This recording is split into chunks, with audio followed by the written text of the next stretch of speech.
All right, there's news just coming in. Pakistan is back to playing its old tricks once again by raising the Kashmir issue on an international forum, breaking bilateral treaties with India in the progress. Addressing the United Nations General Assembly or the UNGA, Pakistan President Asif Ali Zardari raked up the Kashmir issue once again, saying that the dispute symbolized a failure of the UN system. He also pledged the support of Pakistan to the cause of Kashmiris.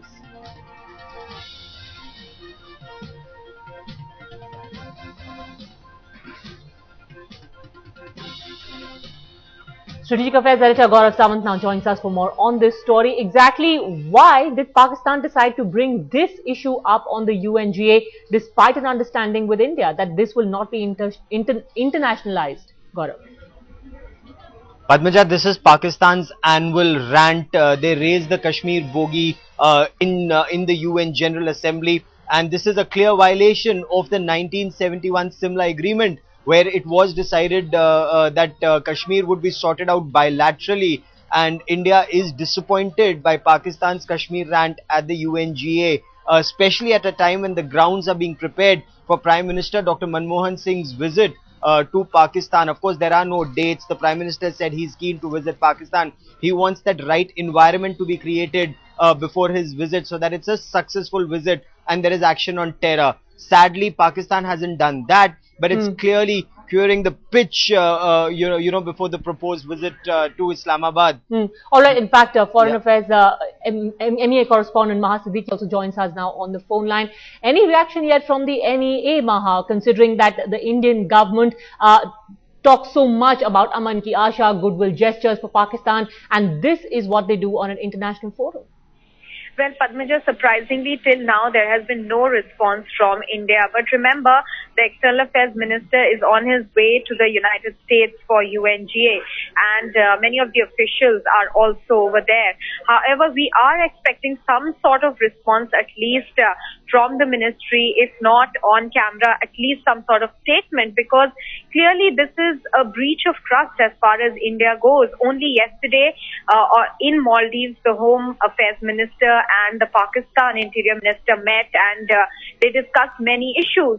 And when Pakistan and India keep reiterating and saying that this is an issue between the two countries, really bringing it up at an international forum and then embarrassing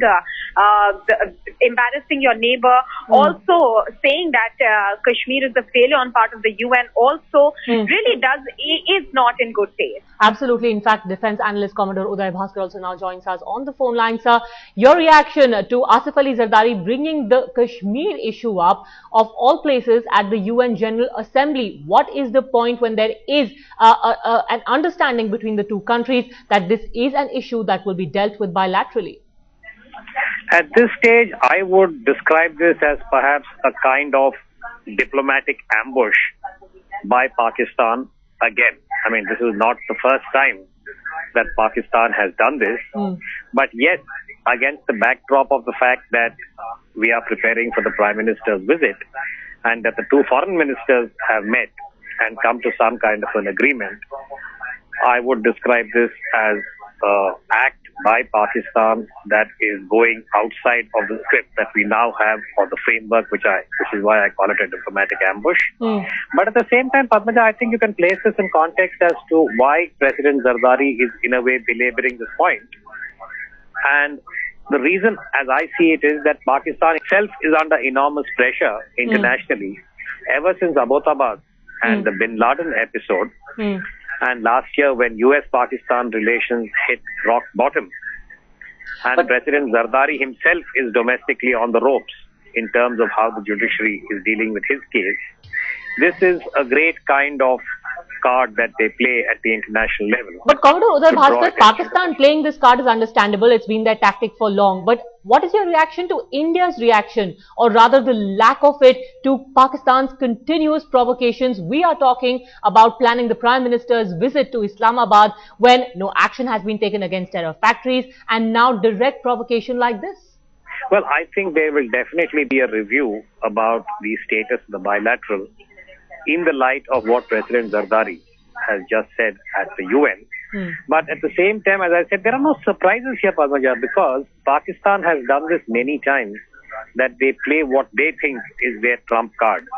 which is Kashmir. And even if you take President Zardari at face value and say the UN has failed as far as Kashmir is concerned, the greatest UN failure in Kashmir is the inability of the international community to get Pakistan to vacate POK and to remove Pakistan's military presence and the irregulars or the Mujahideen/terrorist equivalent, which we have seen now for more than 60 years. So to that extent, if Pakistan and President Zardari do wish to reopen Kashmir, it is something that will again go against their own profile as far as the international community is concerned, that Pakistan supports terror. Pakistan's nuclear weapons are now being ratcheted up at a very, very alarming pace. And all of this has put Pakistan on the radar in a very negative way. So I'm afraid President Zardari's attempt at trying to rake up Kashmir may at the end of the day not work to Pakistan's advantage. Well, trying to deflect the attention from your own problems by talking about the Kashmir issue on an international platform, not necessarily what Aman Ki Asha was supposed to be all about. Thank you very much, Commodore Bhaskar and Gaurav Sawant, both gentlemen, for joining us on this story.